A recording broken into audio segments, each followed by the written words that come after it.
Hello, you've reached the Storied Human podcast, hosted by me, Lynn Thompson. Each week, I share a story, either an interview with someone fascinating or a short solo from me. I love your stories, and I learn so much from them. Hopefully you will too. So welcome. If you are new here, I'm so happy to have you. If you are a returning listener, many thanks. So here it is, the next episode of The Storied Human. Hello and welcome back to The Storied Human. This is Lynn Thompson. I have a great interview today with somebody I found on Facebook in one of those really cool groups where I kind of troll to find interesting guests. And I came up with a winner. Richard Connor contacted me. He's a marketing professional in healthcare. He lives in Connecticut. He's a husband, dad, runner. He's an obstacle course racer, and he has his own podcast that he's hosted for 3 years called Inspire to Run. He has a great story about deciding to make changes in his life, getting the motivation to do it, sticking with it, and now he's in a whole different place, and he wants to share that journey with us and hopefully motivate a bunch of us to move more and achieve our goals. I think there's a bunch of lessons in your story. So welcome, Richard. It's great to have you. Thank you so much, Lynn. It's really great to be here. It's an honor to chat with you and your community about my journey. I'm very excited to hear more details, and that's why I didn't ask too many, because I want to hear them kind of like fresh. So how did you start? Like, where were you when you decided to make these changes? Yeah, I was in a time of my life where I was working a lot, family responsibilities, and I was not taking care of myself in the best way. But I wasn't too far off. I didn't have to make major changes in that way, but I wasn't as active as I was, going back to growing up, in high school. So just to share a little bit about my background, I was a runner in high school. I did cross country and track, and it was kind of one of those sports that I felt like I could do. I wasn't totally athletic, but I felt like running was something I could do. But I didn't really run or stay that active after high school. I did my workouts, I did some runs here and there, but not in the way that I did in high school. And just a few years ago, I just found myself in a place where I needed to make a change, just as you mentioned. And I started to run again, going back to my old high school, running their annual 5Ks, which was super fun, super nostalgic, but still didn't really train in the way that I was before. So that's kind of a little bit of my running journey and kind of where I was. And, for the question that you asked, the moment that I decided to make a change was a family member was looking at running a Spartan obstacle course race. And I had no idea what that was. I'm like, what is this? And I started researching it, and it just looked really interesting for me because I was afraid of doing all of it. So if you're good sign, right? Yeah. So if your listeners don't know, obstacle course race, it's kind of as it sounds, like you're climbing through mud and up ropes and over walls and under barbed wire and like all the things that I never thought I could do. And a lot of the things I'm afraid of, still am.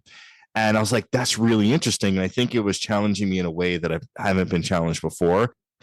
And also helped me overcome fears in my life. I have a lot of fears, physically, but, I have a lot of fears of doing other things in other aspects of my life. And that's kind of the journey that I started at that time, was to do things I never did before and overcome fears.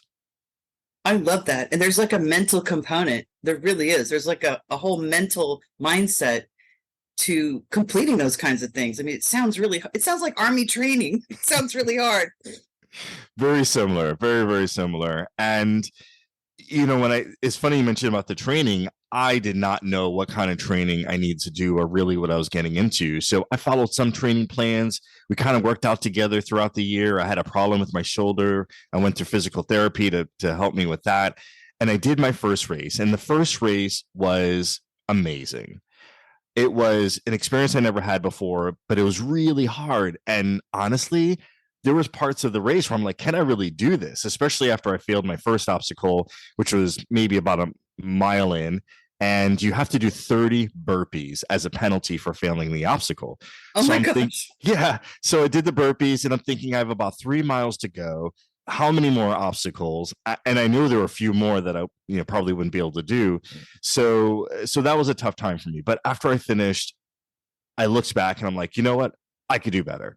I'm happy that I finished. I'm happy that I did the first one, but I'm sure I could do better. And then, from there, there's a whole story about signing on with a coach and again, doing things that I never did before. I love this whole story because it fits what I've heard people say, that if you want to make changes, you have to step into the unknown. You have to be uncomfortable. You have to be willing to do that. I'm kind of intrigued that you knew to do that and that you said, I'm going to try this, even though it scared you. I think that's so important. And I also think when you do something so challenging, like work is not that challenging and you're busy with your life and your kids, but this is physically challenging in a way that you haven't had, like probably ever. So you really feel like elated after you're done. I mean, were the endorphins firing? Oh, for sure. And I think that's what, prompted me to say, I want to do another race and I want to train and I want to do better. And, and I'm thinking it back, even growing up, mentally, there were just a lot of things that I thought I couldn't do.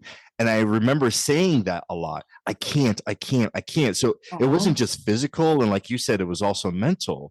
So I feel like just jumping in and making this change was not only to overcome these physical challenges, but also mentally, like, no, you can, but like you said, you just have to jump in and start. It's very brave, that first jump. And I'm sure that it has ripples through your whole life. Like you just feel maybe more productive. You feel more confident. You can do more in other areas. Yeah, for sure. Yeah. And it started to turn a little bit away from me, maybe more towards others, because now I'm telling my story. Now I'm sharing all of these things that I'm doing. I'm doing these obstacles course races. I'm sharing photos of me in mud or climbing up ropes or on monkey bars. I'm telling them about the physical changes that I'm going through. I'm probably in the best shape of my life, maybe not compared to high school, maybe that's a tough comparison, but in my adult life, great. I'm probably in the best shape of my life, and I'm really excited about it. And then I started to hear, really positive responses to my story. But then some folks were like, wow, I wish I could do that. Or I could never do that. And then I start I start to hear the things that I was saying before. And I'm like, no, really, you can. And then I started down the journey of not only overcoming my own fears, but helping others overcome theirs. And that's the sweet part, I think. When you go through something like that, it's a big transformation. Something about you made you turn around and say, you know what? I want to share this. And it really does inspire other people. And maybe we won't, I'm probably not doing a Spartan race anytime soon, but I get excited hearing these kinds of things and it makes me want to do more. And I think my listeners too, we get inspired hearing about somebody, especially somebody who used to say, I can't do that when he was little. That's really inspiring and really kind of miraculous that you overcame sort of like a lot of who you were when you were kind of scared when you were little about certain things. And I just think that kind of growth is so great. But what's way great is that you wanted to share it, because that's like the full story. That's the full transformation. And over, I talk to people and they say, well, I wanted to sort of let people know and start sharing it. And then you get excited about other people. So it's just this wonderful full circle. It also keeps you motivated, I'm sure. You're not going to give up anytime soon. People are like watching. It's such a great story. So is there anything that you can tell us, normal people who don't run these races? What's a piece of advice that you could give us about getting started and getting healthier? Yeah, well, one thing that I would say is I talk about this a lot, these three pillars: mindset, movement, and motivation. And it really starts with your mindset. And I've interviewed dozens of folks who share their story where they're coming from a place where they didn't think they could do it, or maybe they weren't physically ready, but they made that change. And it started with that first step. It started with the commitment to do it, but also the belief that they can do it. So, one piece of advice I would have is believe that you can, right? You're stronger than you think. And it really takes you to take that first step, because if you don't, you're not going to get to, where you want to be. And, it's really interesting. I've been thinking about this a lot, kind of through the conversations that I have. I realize that in a lot of cases, it's not until someone is facing some circumstance where they decide to make a change. So it's really interesting whether it's a doctor diagnosis and they have to make a change, maybe for health reasons, or it's family or job related, or, they're working on their mental health. And it's those situations that I found that really motivate someone to make that commitment and make a change. And what I'm trying to do is be there for them, share my story, but also for those folks who may not be facing that situation, but still they do want to make a change. So how do you do that? How do you take that first step? So that would be my advice is really to think about what it is that you want to do and then believe that you can. Yeah, and maybe get somebody to support you. Like I noticed at one point you got some training, and I think that's great. It's more accountable, and you have somebody who knows what they're doing, kind of set you on your path. Also, what's intriguing to me is that people often do act, they have something happen to them, and that sort of motivates them. And they call that, in a movie, they call that the inciting incident. And it's supposed to happen early in the movie. So it's the reason why somebody is going on a journey or having something happen to them. I think that's such a cool connection that you made. But you don't need to have that. I think that's great too. Like you don't need to have a health issue. You can, I think what's at the bottom of this is you can take yourself seriously. You can care for yourself, and you can go farther than you think. Because I think we get so, like you said, busy with our lives and kind of like working too much and maybe following. I mean, I found as a mom, following everyone else's schedules and like doing for everybody else. But I just don't think in the long run, it's good for you to focus too much on other people and not take care of yourself. It's really important. For sure. Someone asked me, how do you do all of the things that you do? And it's a balance. You have to decide what's important in your life, and you have to find time for each of those things.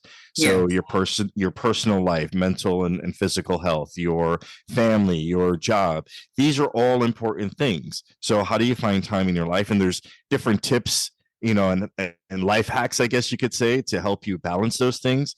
And I say that I don't always do all of those things well all of the time, right? There's certain times where I lean into some things versus others, and I just do the best I can. So there's ways that or tips that I use to kind of keep everything on track. So one of the ways I do it is scheduling things.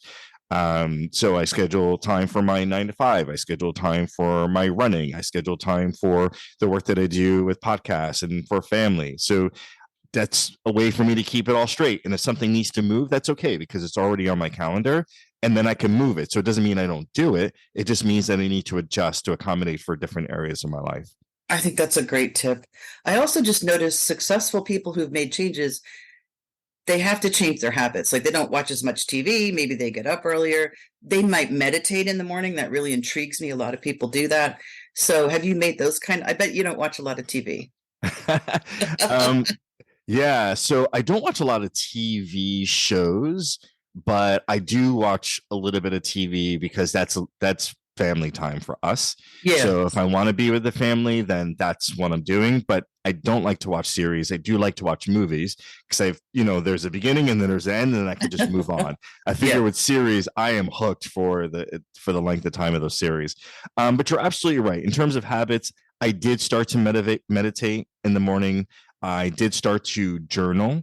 Admittedly, I didn't keep up with either one, but I did feel very good about myself during that time. So that is something I definitely want to get back into.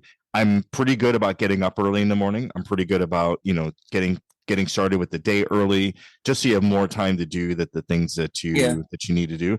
100%, I'm much better about that. But journaling and meditating, I did in the past. I definitely saw benefits to it, and I need to get back into the habit.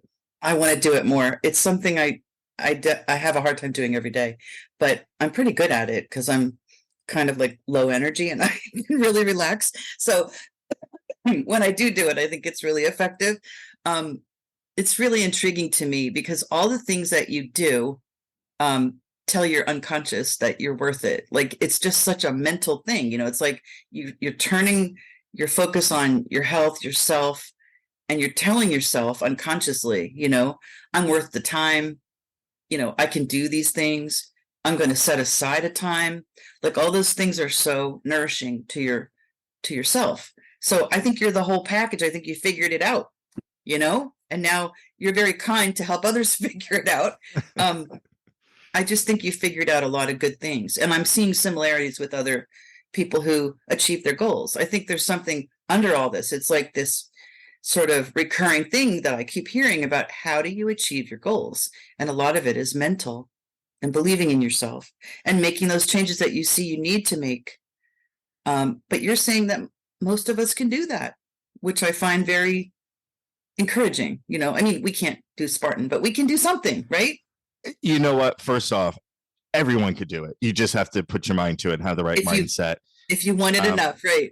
If you wanted enough, you could do it. And then, your comment about Spartan, I'll tell you what, Spartan's, one thing I love about Spartan's philosophy is to basically get everyone off the couch. So if you're not moving today and you're looking to make a change in your life, Spartan is the way to go. They could just have a really great philosophy, but they also have different levels of races to help you no matter where you are. So as an example, cool. When I tell my story, someone's like, well, I'm not going to run through mud.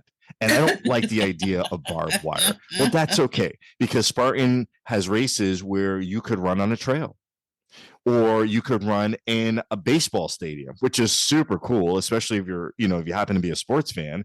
How fun is that? Yeah. Yeah. You're running up and down stairs, you're running through the bleachers, you're running through the concession area, and you're doing these, obstacles within the stadium, but they have ways to make it fun. They have ways to get you involved no matter where you are, and they even have kids races, so your kids can get involved, and it's a way to do it as a family. So I say all that to say that I hear that a lot, like, yes, I would love to do these things, but I don't think I can. Well, it's one step at a time. It's that 1% better every day, and you definitely can do it.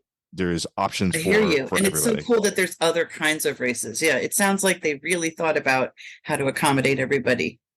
Absolutely. So but 100% of the people can do it. You just have to put your mind to it. Is there anything else you'd like to tell us? Is there anything else that you want to share?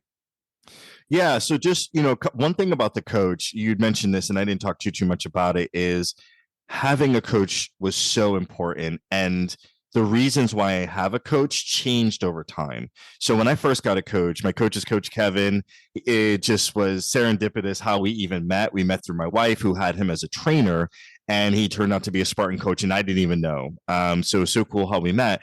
But I needed someone to show me what to do. Just tell me what to do, and I'll go and do it. That's how I started. But what I didn't realize, and I'm pretty self-motivated, so I'm like, I don't need someone pushing me to do things. I don't need someone keeping me accountable. I'm good. Just tell me what to do and I'll do it. He's been so much more than that for me.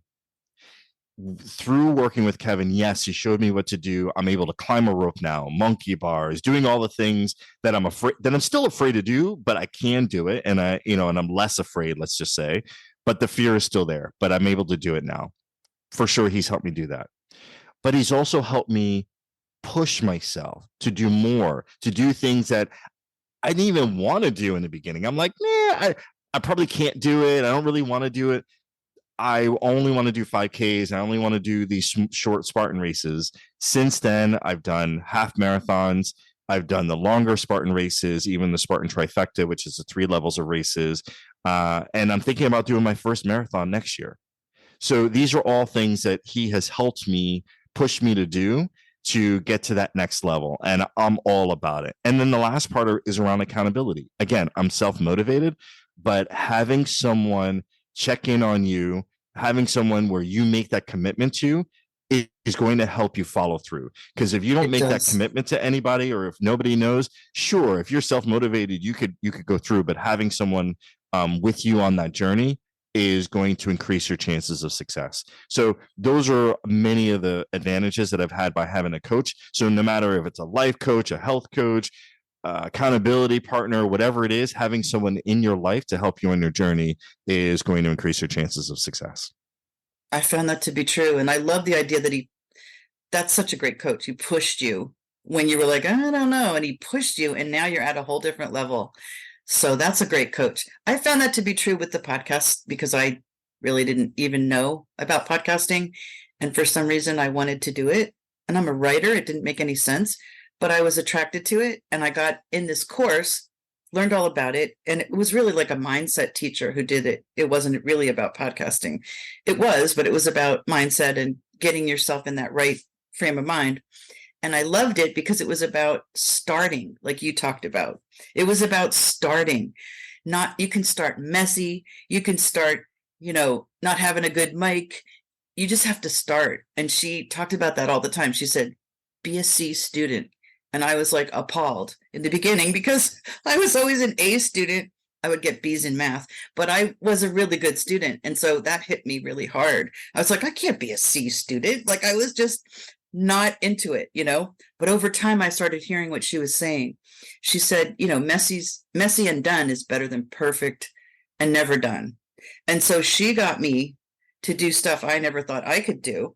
And I had accountability partners because we formed these pod squad groups and we talked every week. And I would say, I don't want to let them down. I told them I would be doing this. And that was like magical. And I can see how it would work with anything because it really was transformational in my life. So I can relate in that way to what you're saying. But also, I tell everybody all the time, it's so simple. Just don't give up. Like I was kind of taught, like a lot of us, that, I was taught to be fearful, like starting your own business kind of thing. And my family was like, oh, they would tell stories about people that failed. That's how they that's how they talked about it. And the idea was if you failed, that was it. It wasn't for you. And that is a failure mindset. It's not good. So I turned that mindset around and I now see failures as a time to pivot. It's just a stepping stone on my path. I'm not going to get off my path. And as long as I get up and keep walking, I'm on the path. And to me, it seems so simple now, but it took a long time for me to get to that place where I didn't just fail and go, oh, it's not for me. Now I just say, oh, I'm going to do something a little different and keep doing this. So I'm hearing that kind of tenacity in your story too. You're like, okay, I'm afraid of that, but the coach is going to help me and I'm not going to stop.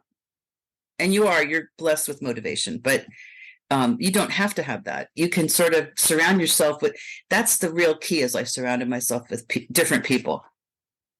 For sure. And the motivation isn't always there, right? You're going to wake up some days and you're just like, I'm not feeling it. It's raining outside. Yeah. My muscles hurt. I'm busy today. I'm stressed. You're not going to be motivated every single day. So 100% having that, group or community around you is going to help and support you. And I love what you said about failure. I mean, that's part of the process.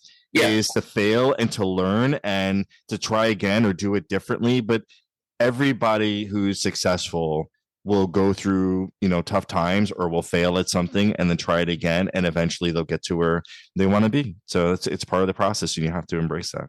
I love that. And I think trainers understand that intuitively. They just say, oh, well, we'll try this, or, oh, we'll pivot, or, oh, that hurts you, we'll do this.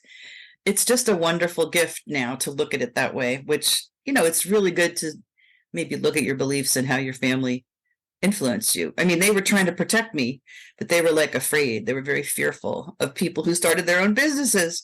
And I've always wanted to have my own business, but I was afraid. So it's kind of cool to like confront those things in your life and do it anyway. It's like do it anyway. 100%. Well, I think a bunch of people are going to be inspired by your story. They're going to hear something of themselves in your story and take away the kind of things they hear on your podcast, which I highly recommend. It's called, I wrote a million things down, Inspired to Run. And I'm inspired. I mean, I might walk, but definitely inspired. It's a great story. I thank you for sharing it. And I'll put all your contact info in the show notes. Is there a way you prefer to be contacted?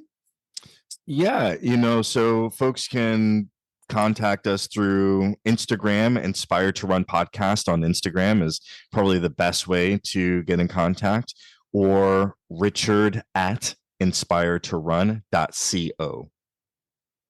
Great.